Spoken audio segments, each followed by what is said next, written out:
excited for our next presenter, Dr. Kimberling. Dr. Kimberling has been a professional counselor for over 40 years and married to his wife, Nancy, for over 50 years. Together, they have 2 adult married children and 5 awesome grandchildren. Dr. Kim's marriage wisdom is the result of years of experience, both personally and professionally. Welcome, Dr. Kim. How are you doing? Thank you so much. It's nice to be here. I'm excited about the summit and so thankful, Monica, to be a part of it. Yes, well, we're so happy to have you. But now that I've given your professional, fancy introduction, what do you really want the summit viewers to know about you? Mm, Probably about that I am passionate about people, about life. I try to look at every day as a gift. I talked to a young lady not too long ago, and she said how she used to live her life for Fridays, and the more she learned about the gifts God gives us in life, that now she can see every day as a Friday. And I love that because I look at it that way. There's new opportunities every day to serve people, to love them, embrace them, all those kind of things that people want. And I want people to see Jesus in me every day. So just the love of life, I think, and getting up each day and just seeing what's there. Oh, I love it. I can't wait to hear what you have for us. So, for the time we have together, I want to talk about some of the myths that affect our sex life in a negative way. And then I want to dive into the needs of both husbands and wives in their relationships. So, let's start with some of those myths. Sure. I think one of the things that I still see people deal with in the counseling room is that men and women don't have the same sex drives. And I think everything in our culture, media, movies makes us think that's true. Now, a lot of women have a really strong sex drive, and that's great. But in most marriages, the husband's drive seems to be higher than the wife's, especially in the area of frequency. And so I think to know that you got to work together on that. We're going to talk about that just a little bit in the needs, but we don't have the same sex drive, and that's not a bad thing. I think it helps us learn more about what God designed a man for, designed a woman for, and when we figure that out together, I think that's where the sex becomes just amazing in a marriage. And then I think the other one is that sometimes I think guys, we expect our wives to get turned on the same way we do. We're visual. It doesn't take my man very much to look, to get going. And I think there's times I know with Nancy that I've looked at her and think she looks gorgeous, and she thinks, how can you do that? And I've got my hair up in just got out of the shower, all this kind of things. But I think that, and so for guys to know that our wives are not going to get turned on the same way that we do, that it's what the relationship is. In one of my books, we talk about 24/7, 365 foreplay. And basically, it's like how you treat each other during all the rest of the day that makes the difference in the bedroom. And so if you're supportive of your wife, you're encouraging, you're loving her, you're helping solve problems together, you're not being impatient, all those things make a wife drawn to her husband. So I think those are some things that the culture gives us kind of a different look.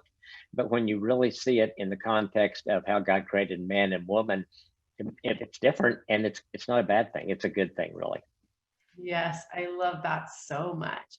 So I know you kind of specialize in the needs of husbands and wives. So I would love for you to just spend some time and tell us, like, what do husbands need and what do wives need? This is kind of interesting. We did a survey about a year ago. So I decided when I knew I was going to talk about this to kind of share some of the things out of that survey because it was really interesting. We have about 40,000 people in our emails. So we surveyed them. What do you need from your husband? What do you need from your wife? What do you want from them?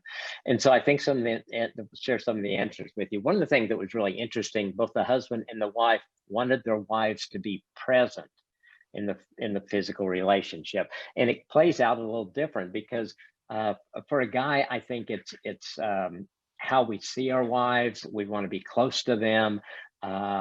We want to be connected to them. I think it's that whole sex is physical, mental, emotional, even spiritual experience that we have together, and so it's something that draws us closer to our wives. And I think what people don't see a lot is that I think the man's really great satisfaction in the sex relationship is knowing he can please his wife, knowing that she is drawn to him because of him. So you want her present, so those kind of things that happen.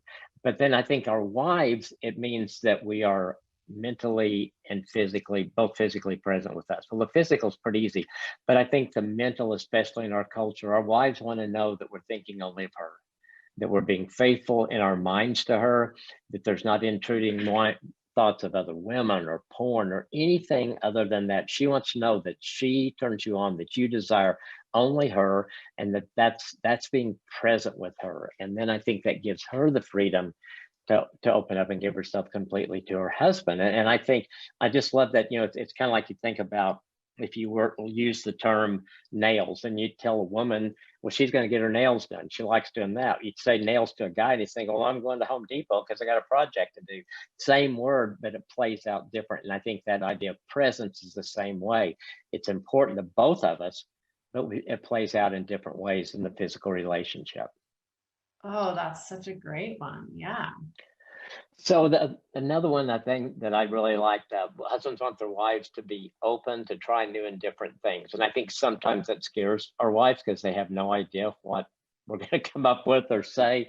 But I think it's something that as guys, I recommend yes, you want your wife to be open, but you want to be gentle. You want to sit down and be able to talk things with her, to talk about what you would like and see if it's okay with her, because you've got to both be in agreement. And I think it's so important for a guy to stay at the comfort level of his wife and sex, because if a guy's trying to push your wife beyond what she's comfortable with, it's not going to work well. It's not going to work well. And so when you're on the same page with it, it's amazing. It works really, really well. I think usually we have wider boundaries, and so we've got to realize that we got to rein those in a little bit sometimes, and maybe not. Maybe you say, like, let's try this. And she said, great, I'm all in for that. But if she says no, say, okay, then let's talk about what we might do different and work on it together. I think the wives want their husbands to be intimate, romantic. I think that's always a big deal. I think guys know how to be romantic, because I've never had a couple I've worked with in counseling that when we talk about this, that the guy wasn't romantic before marriage, because he was pursuing her and he was pulling out all the stops and doing whatever he could. So I tell guys, you knew how to do it at one time. It's just you got kind of lazy or complacent or thought, okay, I've got the ring on her finger, so I can back off, and we can't, because that's so important to our wives. And so I think doing that, and talk to your wife, ask her what she thinks is romantic. That's always a good place to start. She's expert on herself. You can Google it. That's okay. Google, ask Siri, ask Alexa, ask any of them. But don't forget to be romantic with her. And then I think on the intimacy side, for our wives, they want to feel safe and comfortable with us. And just to remember that in a sexual relationship, your wife is very, very vulnerable to you. You're usually bigger, you're probably stronger. She doesn't have any clothes on. She's very vulnerable. She's got to feel safe with you. If the sex relationship is going to be really good, not only just do you have to feel romance, but she's got to feel safe with you. And so I think those are things that wives right out, I think, are really important. And I just tell guys, when I talk about being romantic and they go, oh, you do that. And I'm saying, hey, you may not think you're Romeo, but you're married to Juliet, because I've never found a woman yet that wasn't a Juliet. And so we got to figure out how to be Romeo in those situations. I think a husband wants his wife to be engaged. I think that it's important that the husband wants his wife to be engaged. The husband doesn't want a body to perform on. And I think sometimes our wives or culture thinks that, that all a guy thinks about is sex. And he really does want his wife to be engaged. Like I said earlier, his pleasure is knowing that he can please her. And so he wants to know that you enjoy that. He wants to be able to pleasure you. He wants to express your love for him. He wants to have fun with you. I think what some of the times we don't realize, sex can be a lot of fun too. I've got couples that say, we something happened and we started laughing, and I think that's great. Just go with it. Don't act like you've got to be some rigid, this is the only way you have sex. Just enjoy that time to each other. And honestly, in our marriage, probably the times that we laughed are probably some of the times we look back on as the best in our sexual relationship. I think one of the things that the wife said that I think is really important is the wives want to be accepted. That they don't, if your wife doesn't have as high a sex drive as you do, that there's not something wrong with her, that's just the way she's wired. And so it's the point in marriage then is to how do we work together on that? Okay, your drive is higher than her drive. Let's talk about it. We talk about frequency. Okay, well, say he wants frequency to be 5 times a week, and she says, how about two? And you say, okay, let's go with two, because twice a week when your wife is really into it once is better than five when you feel like you're badgering her the whole time. It just is. And so I think learning to work together in that. And I think when our wives know that we accept where they are, I think it gives them a lot of freedom in this relationship. I think as guys, we want our wives to be free from distractions. And I think that's, I think, as I've said for years, the wife's greatest sex organ is her mind, because especially if she's got kids or those kind of things, and as a husband, you want her to be thinking about you and being with you in the sexual relationship. So I think as guys, help your wife in that area. In other words, if you've got kids, help her get them in bed. Help them get them asleep. If you want to have sex that night and you've talked to your wife, I mean, if you're just sitting there laying them and she's doing all this work and getting the kids in bed and reading stories and coming in, she's not gonna be really excited that you laid there the whole time and now you want to make love to her. It's just not gonna go real well. The other thing I think, and I learned this early, a lock on the bedroom door is huge for a wife. And I think just that simple thing, because that leaves one distraction out of the way, because in the middle of the night, kid wakes up, they got to go to mom. And if they can just walk in that door, the wife is never going to feel comfortable with that. So put the lock on the door, and I can't remember what we told our kids, but it was said, just knock. And it was never a big deal for them. They never felt locked out. They never felt bad about anything. And then just help eliminate other distractions that you can. And I think just for us as guys, being romantic, even if it's just in the evening with our wives, just taking times to do that. And I think for our wives, I had a mom that her husband had committed to have sex twice a week. And what she did on her Google Calendar, she put TS, which meant think sex. And so that was on our calendar on those days. So she said, it helps me get my mind that this is what we've decided on. They were at a point where they felt like with kids and schedules, they need to structure their sex time together. And so they said, okay, let's do, I can't remember what it was, Tuesday and Thursday or Tuesday and Saturday, whatever it was. But she put TS. So she said, it helps me get ready. So I'm ready for him when it comes time. And I thought that was a great idea.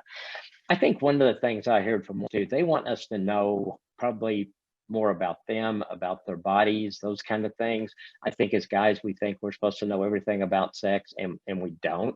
And so I think asking your wife questions about what do you like the best, what pleases you the most, what is there anything that I'm doing that causes you pain or discomfort, and just get to know her body from her, because she's the expert. And then just learning about the female anatomy, anything you can do to learn more about her and female, I think that really goes a long way with our wives. They want to be able to care enough to get educated about them. Willingness, I think husbands want their wives to be willing. The way our wives respond to us, I think most guys are pretty fragile. And so getting turned down, I think we take it personal at times, which it shouldn't be. And I think it's something we need to kind of work through together. But I think sex needs to be a consistent part of a marriage. So being willing as a wife to work with your husband in those areas, to talk about that. And I think couples too, I think guys sometimes don't realize the changes or different seasons we go through with life. And so before marriage, from the first 5 years before we had kids, well, sex was an option a lot more than it was once we had a couple of kids in the house. So really realizing that there's going to be some seasons that you're going to have to make some adjustments. And I think, again, it comes back to communication, being willing to talk about those things together, make a huge difference. This was one that kind of surprised me. Wives wanted their husbands to be adventurous. And what they meant from that, they don't want it to get in a rut. Now, what they see as adventurous and what the husband may be a little different, but to know that our wives really do want there to be some excitement in the marriage, really, in the sexual relationship. And I think as a Christian couple, God gives us a lot of leeway. There's not, in the Leviticus, there's not all these things that we can and can't do. I think God, if a husband and wife both agree on it and it's not something that's harmful in any way, I think it's fine. And so it's not a good or bad, it's figuring out what works for the two of you. And so I think those are the things that came out of that survey that I thought was really interesting. And I as a counselor, I've seen all those play out in the counseling room. But I think those, when we're conscious of what the other person needs and wants, um, I think this is a good list. And then I think it's one of those things, you take that and you say, are there other things that you need from me in the sexual relationship? Other things that you want to be a part of it that haven't been a part of it? And again, I think when you work together as a team, it's you're not adversaries in this. You're on the same team trying to develop something that is great for both of you. Oh, those are amazing. I seriously, I'm gonna have to watch this back to take notes on it because those were really good. And every single one of them, I was just nodding my head. Yes, that's right. Yes, I definitely have seen that. Like I've experienced that. Those things are they're so real. And I think it's so important to lay them out in the open so that couples can go, okay, yes, like that's natural. Our marriage isn't Exactly. broken or weird or something like it. Right.